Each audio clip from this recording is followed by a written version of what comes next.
Hello and welcome to Options Guide TV. My name is Brian Overby. I am the author of the Options Playbook, and I'm going to be your host for the next 25 minutes here on Options Guide TV. Well, today's the day. It's NVIDIA earnings, and we have to celebrate by talking about potential trades in NVIDIA. And I'm going to share with you my little forays into NVIDIA in my own account.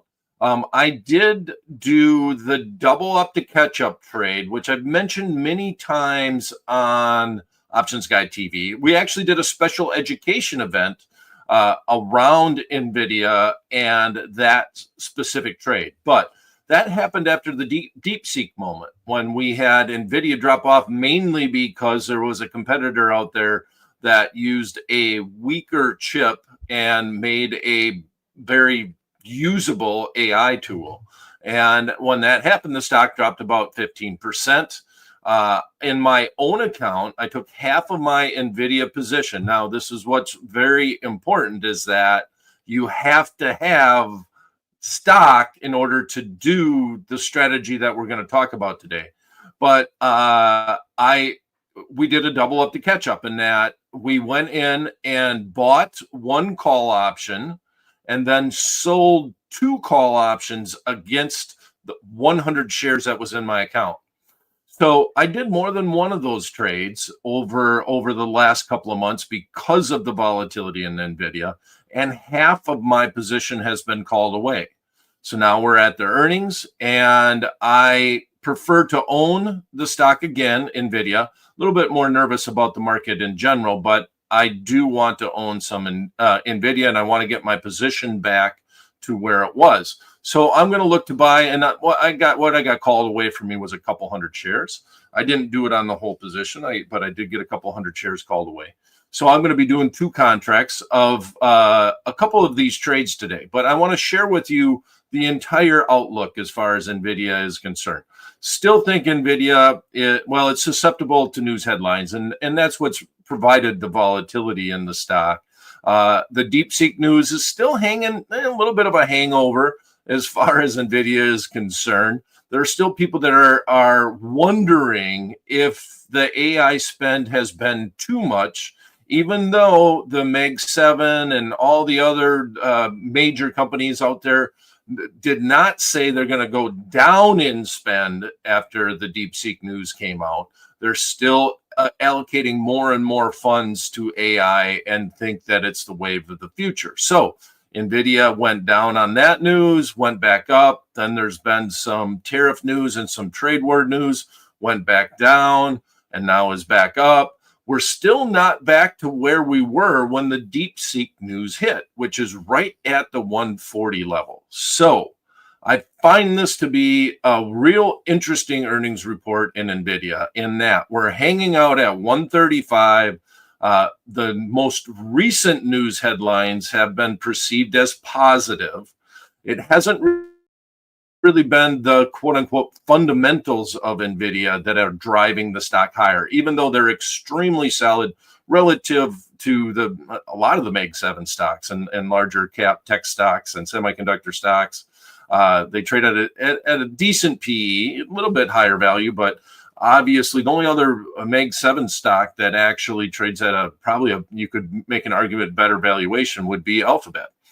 Okay, so with that said, if the earnings report can be a catalyst up above the 140 level, if you look at the chart, and give me a second here, but I'll get there. Just give me a second to get the chart up. And while I'm speaking about it, if you look at the chart, like I said, the 140 level is very interesting because that is when that news item hit about DeepSeek reporting that they used a weaker chip to be able to build an AI tool overall that could compete with ChatGPT. So let's run to the NVIDIA chart right now.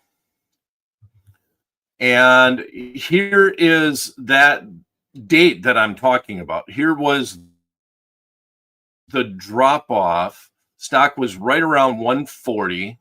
There's the gap down. Actually, on Options Guide TV, did a double up to catch up trade, which I'm going to show you what I mean by that. Sometimes we call that well, I don't know if I like this term that much, but inside the Google world, people Google covered call on steroids. Stock came all the way back up to 37. That's where we actually had our call options on, and actually expired worthless. That one turned out really well. And now we've dropped all the way back down. Bad news as far as, well, perceived bad news as far as tariffs, came all the way back. So this was kind of with the marketplace. And now we came all the way back. Let me add a few days here. Let's go 1,000 day. Oops, I did 100. 1,200. That sounds good. And we came all the way back here. And you see now we're back up above all of the moving averages, finally showing some strength in the market once again. So we got the 20-day, the 50-day, the 200-day, and the 200-day was actually kind of a catapult when we jumped through that big, strong white candle here, which is a positive candle move. And then we got all the way back to 135. So here we go. Right here is the 140 level, and you see all the congestion and resistance right now that is kind of causing. We break through that, then right here is the next level, right around 150, and this is right where that DeepSeek news happened. So if you want to be particular about it and go to the top of that candle, that's, we'll call it 149 right there. And then, you know, you're going all the way back, you know, new territory in NVIDIA. So I just think it's a real interesting time. If this, the expected move in NVIDIA is about $9.50 based off of the most at the money straddle. Stock's at 135, so it could easily catapult it just based off of the expected move. Now remember, no regard to direction. It's just saying that the at the money straddle is pricing in at about $9.50, which is saying that the marketplace is willing to pay that for the long straddle, and that's considered the expected move. That means that I buy the at the money call, I buy the at the money put, and the more people are willing to pay for that means that the more potential move there is in the underlying stock. The options are going to expire, and you're using the option contracts that expire on Friday. All right, get through that level. You got to admit it gets a little interesting. Once we get through, if we can catapult through, this can be a catalyst that will put us through 140. And I do think right here, this is just the run up to the earnings.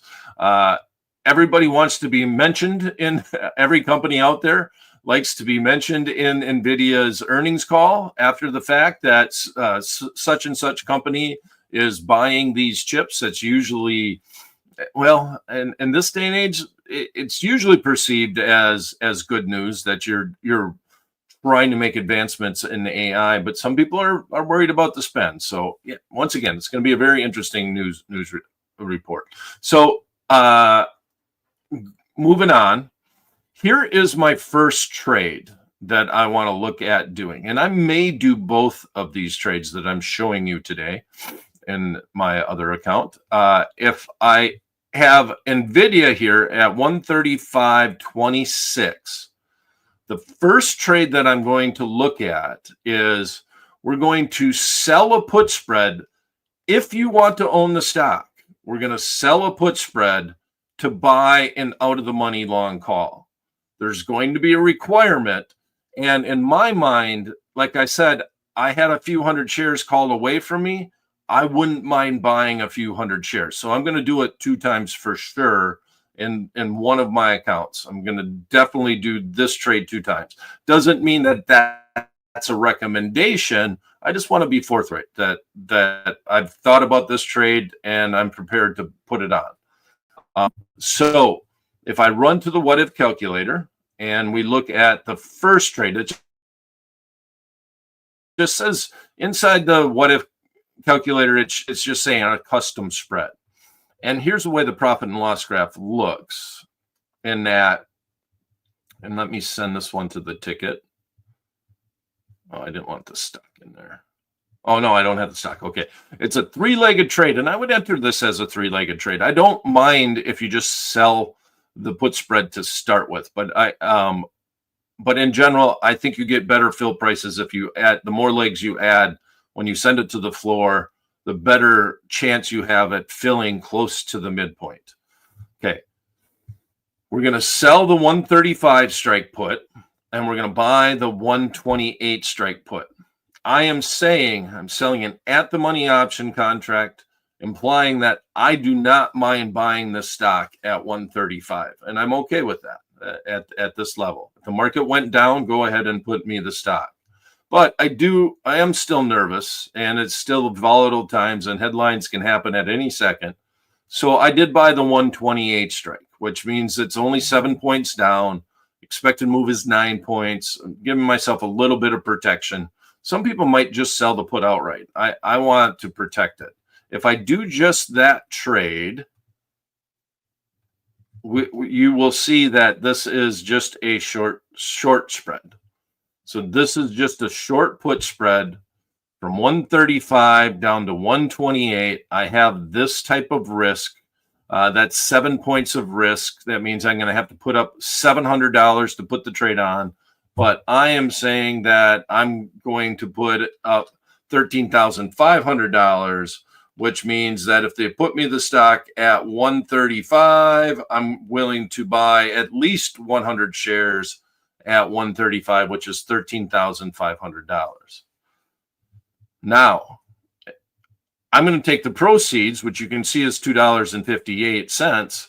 And guess what? That's what the call is trading for, $2.58. It was a small net credit earlier when I first put the trade on, but now it looks like it's going to be very close to, even. Oh, it is 18 cents here.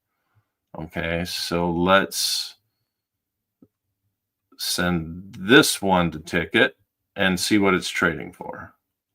All right, 275. So $2.75 net credit.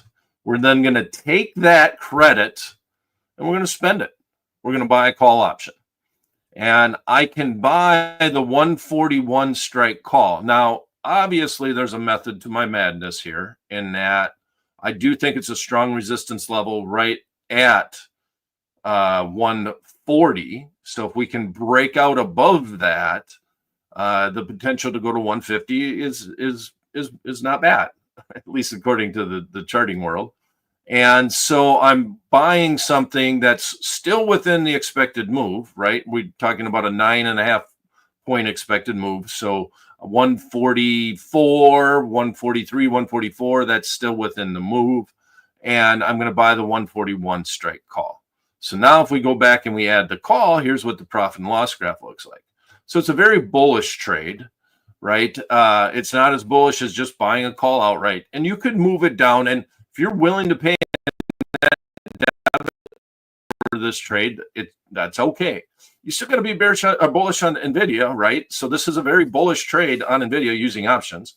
The only way you could really get more bullish in this scenario is to sell the put outright, saying that you're willing to buy the stock and take that credit and buy a more at the money option contract because you're not buying any protection on your put on the downside. And here's what I don't mind happening is if the stock goes down, and let's say it does go down to the 128 level, right, which is the bottom, that's the maximum risk. I don't mind buying the stock. I don't mind spending $13,500 to buy the stock. I'm not getting any relief as far as the credit is concerned because I'm using it to buy the call option. Don't mind that happening. But what I want to happen is the stock to break out above the 140 level and then just move up precipitously, right? And we're going to give it some time to run. We're going to go out to, well, in this sense, yeah, we need to actually adjust this a little bit. We're going to go out a little bit further in time, and we're going to look at giving it another week. Let's go to, because if it breaks out, I want to give it myself a little bit more room. It should be fairly close to the same prices. Once we put in the put option or a call option. So 286 versus 287. And we'll give it another extra week for it to run. And we're going to add that up here. 606, 606, 606. Okay. Now the call option's a little bit more. Maybe we'll have to do, let's send this to the ticket and let's adjust the call option just a little bit.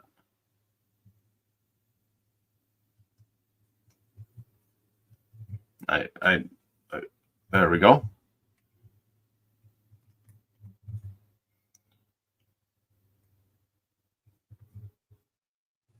Froze up a little bit. Give me a second here. And then I'm also going to look at doing another double up to catch up around the earnings. Okay.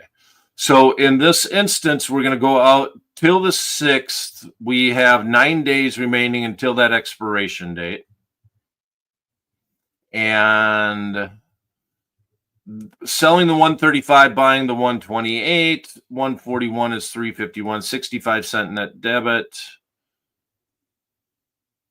We'd have to go up to the 143. All right, I think I'm going to pay the net debit here, but if we go up to the 143 strike call, we're going to be almost even on the trade. Have to give up a couple of strikes if you want to get it done for even.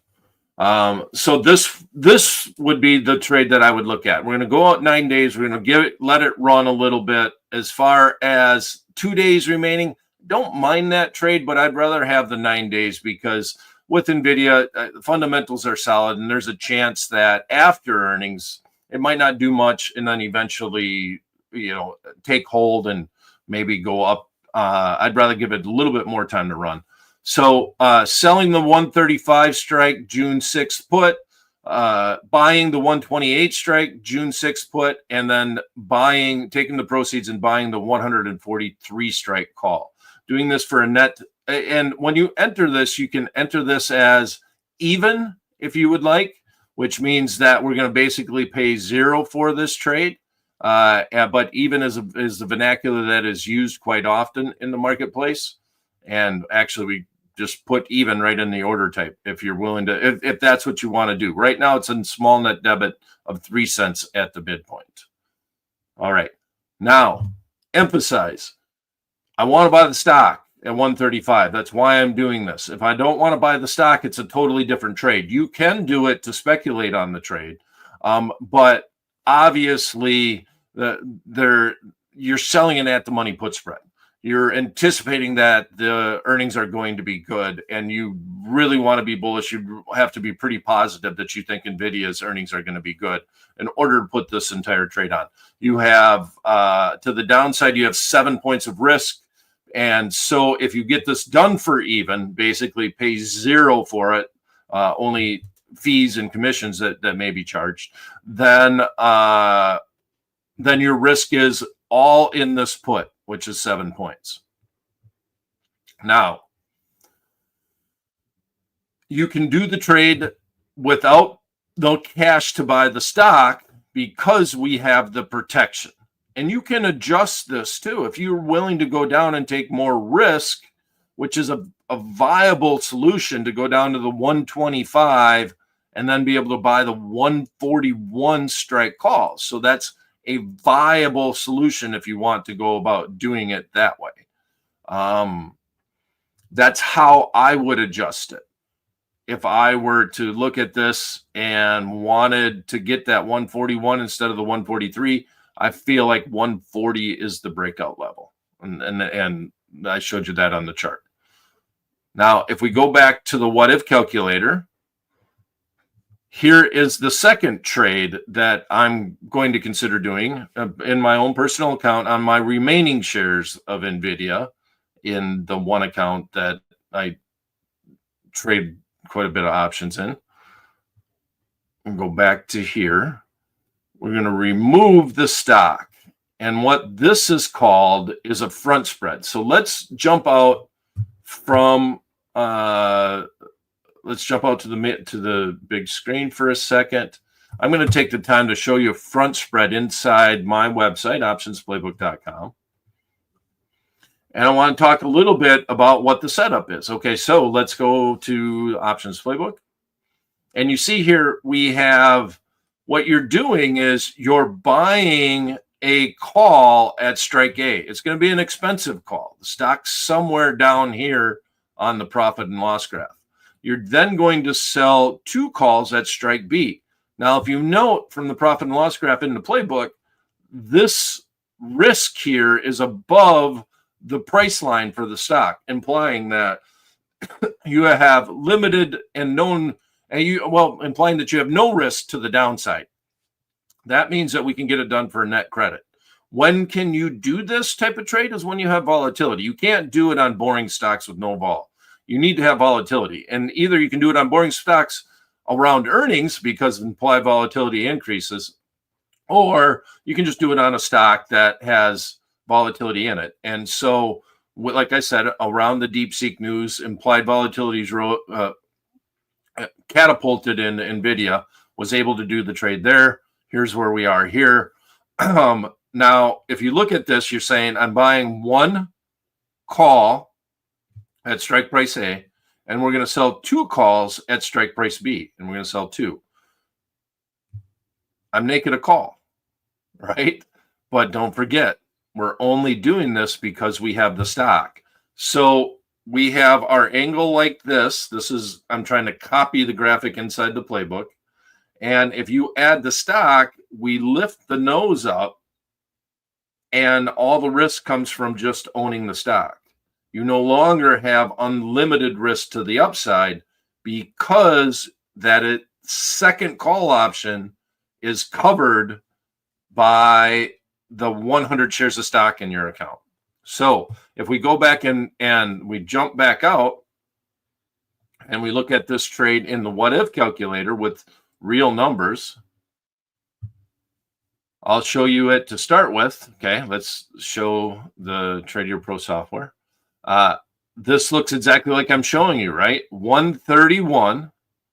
We're going, once again, I'm centering it around that 140 level if we get to breakout. From 140 to 145 is our good news scenario. From 145 on down, then we start to get nervous. We get nervous right around 150 level, right? And here is where our risk really starts to kick in if we don't own the stock. All right, so now let's go and do this and add the stock, and I'll show you how that turns out. So exactly like I said, we went like this, and now we're like this. And now here's the beautiful news about, well, and I'll use the phrase covered call on steroids, is that from 140 to 145, it's like owning 200 shares of NVIDIA. Remember, you have to have 100 shares in your account. So this is a 100 share position. And I'm implying that you would already have these shares. And if you do have these shares, we can do this trade. I'm going to send it. Let's get rid of the stock. Send that to the trade ticket. We can bring in a net credit of 140, which means this is this priced it at 134. The calculator did, but right now it's trading at a net credit of 140 or $140 for every 1x2 front spread that you put on. You would do it. If you had 200 shares, you would do 2 of these, or you do 2 of these. So it'd be a 2x4 ratio that you would look at. If you had 300 shares and you wanted to put this trade on, you would look at a 3x6 trade. Now, once again, that would mean you have 300 shares in your account. If you do that, if you have the shares, your profit and loss graph looks like this. And this is basically like you are able to own NVIDIA on margin. It's like you own 200 shares from 140 to 145, but you're capping your upside on those shares. So in my account, to go back to my situation, I did the double up to catch up after the DeepSeek news. I did it again after the downturn in the market when everybody got nervous and the VIX spiked. And that one expired worthless. And then I did it again because vol is still high. And I finally just got called away last week when the stock made a strong move. I let my stock get called away, knowing that the earnings was coming and I was probably going to do something. So I lost a couple hundred shares. So on the shares that I own, I'm going to do a few of these trades going into earnings because I would love to be able to own NVIDIA from 140 on up for basically 200 shares for every 100 shares that I do it on. Also, on the downside, you're actually giving yourself a little bit of protection. $1.40 is nothing to sneeze at. That's $140 on your 100 shares, $1.42. So solid help on the downside. Now, granted, if you just sold the 146 or 145 call, let's go look at that in the trading world. And by the way, this is this June 16th expiration. I should highlight that. We jumped from the 2nd to the 6th to the 13th. All right. And if we look at this, the 145 call was trading for $3. So you basically, let me paint this picture. If you just did this, and this would be a very common thing that people would do, they would say, the company's announcing earnings. I'll go out about the expected move and I'll sell a call option on that position. I'll sell the 145 strike call. If we did that with 16 days remaining to expiration, we'd bring in $3. Okay. Or we go out and we do the double up to catch up, otherwise known as the covered call on steroids. We only bring in half that credit, $1.40 as opposed to $3. But from 140 to 145, we can make an extra $5. So now we have the potential to make $6.40 on our 100 shares of stock if the earnings report is good and the stock catapults up above the 145 level. To me, it's worth it, especially, I'm obviously bullish on NVIDIA. I think the long-term bullish, but nobody ever knows what's going to happen after an earnings report. So I always want to emphasize that. I think we're set up for potential to the upside, or I wouldn't be talking about these trades. But nobody ever knows what's going to happen except for those people at the company, and they get in trouble if they trade on that news. Okay.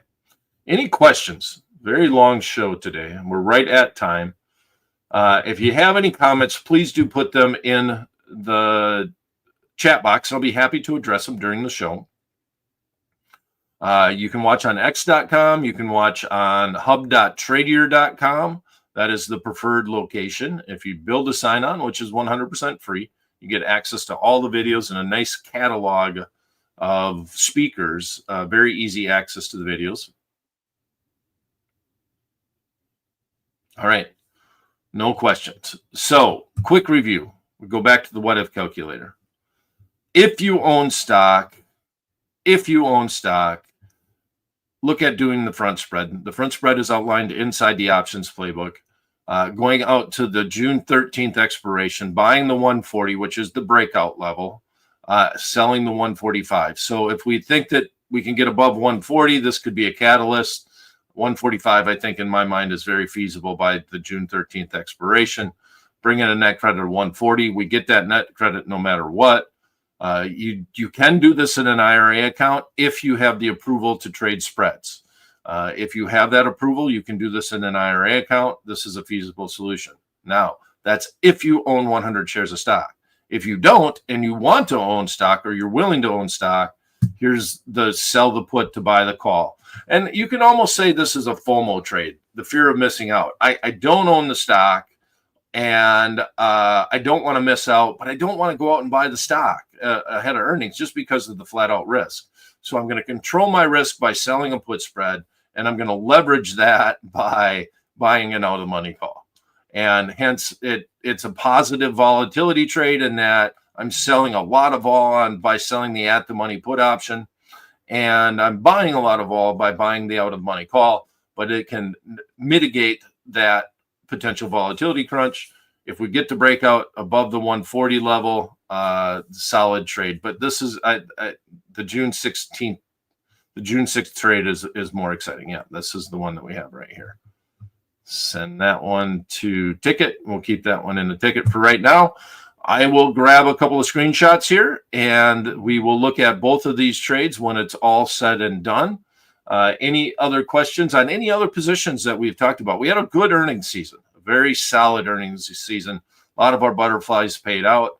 Hopefully we can get one more in because we're on the tail end. We're on the tail end. We'll go back to looking at our SPX trades and our weekly trades, which were tough, especially with the news headlines. So far this year, it's been hard to look at weekly SPX trades and try to get the direction right. That's it for this edition of Options Guide TV. My name is Brian Overby. Thanks for tuning in. Please share with everybody across the word. And if you haven't done it yet, please go to hub.tradier.com and make a profile so you have access to all the great speakers that Tradier sponsors inside their hub. And we'll see you this coming up Friday for the next edition of Options Guide TV at 11 a.m. Eastern Time. Hope to see you in the hub.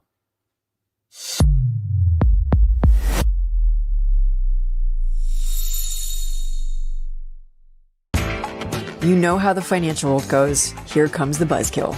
Please make sure to take some time to read this boring disclaimer. We will owe you one.